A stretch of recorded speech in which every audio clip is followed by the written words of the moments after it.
Groundhog Day, the movie or phenomenon where a single day happens over and over and over again. Now make that scary and gay. Dreadful Night is an ongoing BL manhwa made by author Moran and has 44 chapters. I have never heard of this manhwa, so I must thank this beautiful commentator for recommending me this. I shall grace you with my beautiful opinion.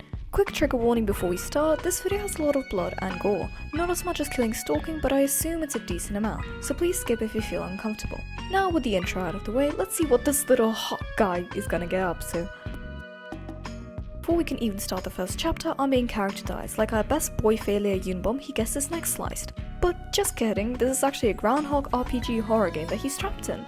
Turns out that the Groundhog Day always starts with Bada living in a house with his cousins and friends. While they're eating, we get introduced to the cast. P, the cousin, Bae, the idiot, Seo, the complainer, Park, the dad joker, Nam, authority problem solver. And no, I will not be adding surnames. Anyway, P dies and the group splits up to do separate tasks while Bada goes to the attic. As he's trying to find some items, he sees the hot authority figure talk to someone and kill them? Like blood, where did you get that axe from? Bada dies again, Lamau, but the next run he's much more cautious of Nam, avoiding contact and interaction with him every chance he gets. Instead of having dinner with the group, Bada leaves to go take a nap and even declines Nam's delicious spicy noodles, which is very uncool of him. But while the others leave, Nam sits beside the resting Bada and tells him that he's really good looking. And you know what, I fully agree with him because I can't tell if I want to be Bada or fuck him.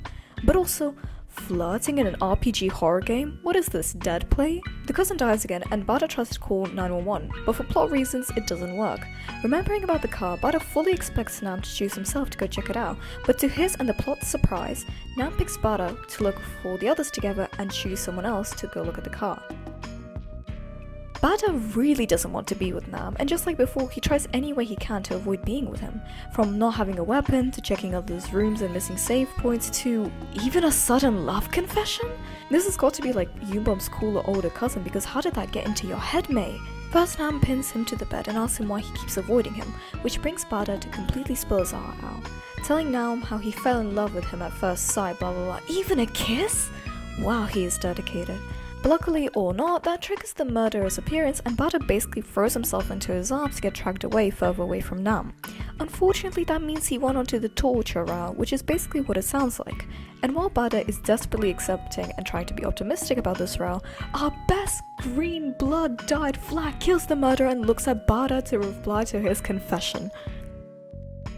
Confused by the fact that the killer hasn't revived himself yet, Bada drops the act, tells Nam that the confession was fake and starts questioning him, asking about who he is, why he killed the guy so easily, if he's a player or a dev, but even after explaining the point of the game they're in, Nam is completely clueless, just absolutely dumbfounded. Instead, he confesses that he wanted to kill Bada too because he was suspicious, which makes Bada conclude that his moral compass is broken and he's truly the most shadow evil guy of them all.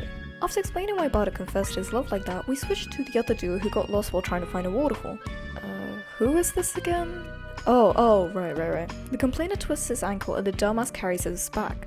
When along the way, the dumbass confesses that he wanted to also confess his love. And the good part is that the complainer wanted to too? Of course, why else would he get lost with this motherfucker?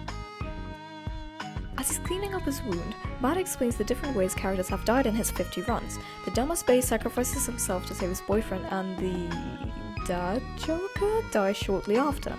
After explaining how Nam died and him saying that all his previous sacrifices were probably rational decisions, Bada thinks that maybe it wasn't too bad that he teamed up with him. They try to get the chain off Bada's leg, but you can only take it off by getting an item through torture.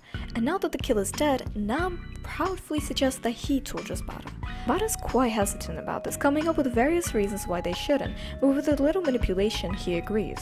Thinking about how he's going to get tortured, Nam puts handcuffs on his wrists and makes out with him?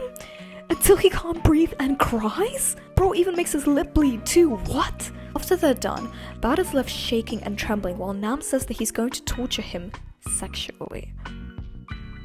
They go back and forth about whether they should do this or not, but of course they do. Nam plays with Bada's tits and pleasures him? This is going to be really short because I can't add half the panels here. Anyway, after also fingering him, he slaps him and promises to let him see blood. Can't we just have one manhwa without rape? We ain't gonna get many minutes this video because of the 2 sex chapters in a row, guys. I can't control this. Oh Oh, never mind, guys. After a funny comment and dick, the chain fell off. Yeah! The two find some items and go upstairs to look for some more when Bada notices a cassette player, which is the save point of this game. After saving, he tries to get away from Nam after noticing that he's gone, but accidentally bumps into the killer and instead gets killed. The game restarts, the same car driving to the same place, but the dialogue is slightly different. When Bada notices this abnormality, Nam suddenly steps on the brakes and asks Bada what's so strange. Turns out that Nam also saved the cassette player without knowing there was a save point, which brings them to the current changed scenario. Nam confesses to Bada that even if he got told not to touch her, he would have done so anyway, so Bada hits his leg and pulls his ear.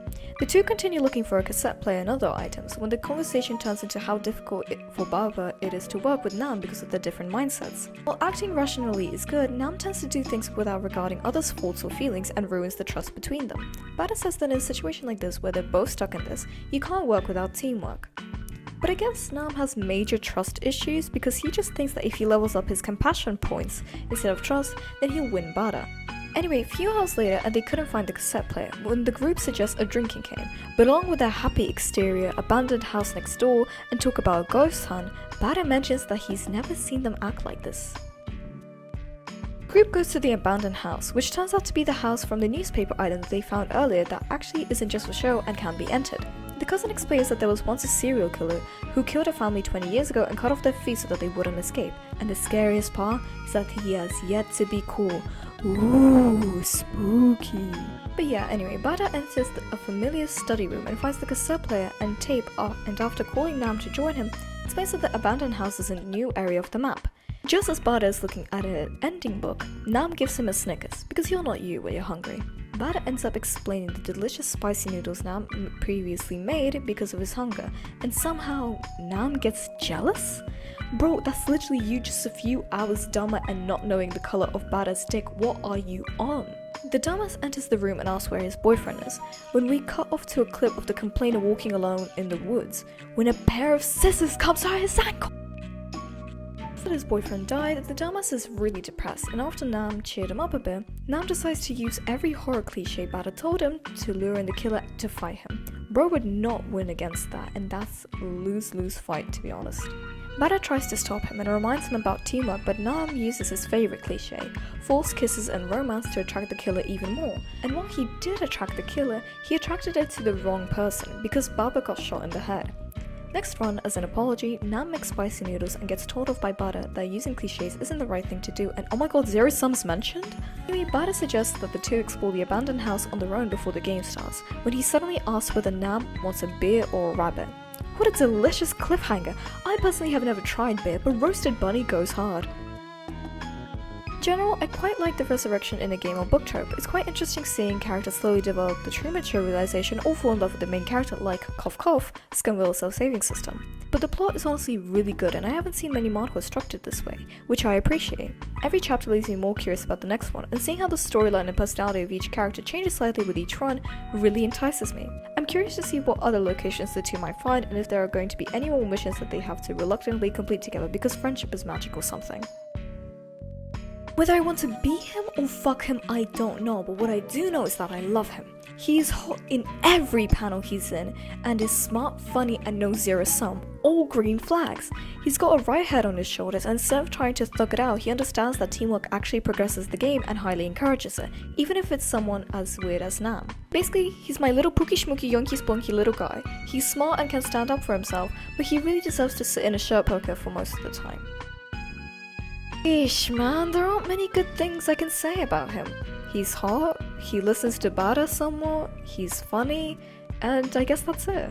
Nam is a good character, don't get me wrong, and he works well with Bada, you know, by helping him and even progressing the game. But his desperate need for independence and his general off-puttingness kind of throws me off. He's pushy, manipulative, and only thinks about himself. But at the same time, he does genuinely help and have somewhat feelings for Bada. I don't hate him, but in a way I can't bring myself to love him either. Low-key this had forced sexual action, so already I can't give the romance aspect too much praise. However, it's nice how they added confessions and kisses into the manhwa as cliches and not something extremely rushed. I can see the attraction to Bada from Nam's side with the whole good looking nipples and fat. I don't even want to remember that. But from Bada's side, except for the spicy noodles, I can't really come up with anything. His teamwork idea mainly focuses on the game's progression and not on getting closer or more romantic with Nam. Still, I'm curious to see where their romance will go because they do genuinely have some good dynamic and work well together. You could argue that the full sexual actions is justified by the fact that they needed to do this so Bada could escape, but it still feels slightly wrong, you know? I've never watched The Truman Show or Groundhog Day, but I feel like this is what it would be like in a nutshell, so I hope you enjoyed this gay version of that. Happy winter! Don't get cold! Thank you for watching and follow my socials. Okay, bye, I'm taking a nap.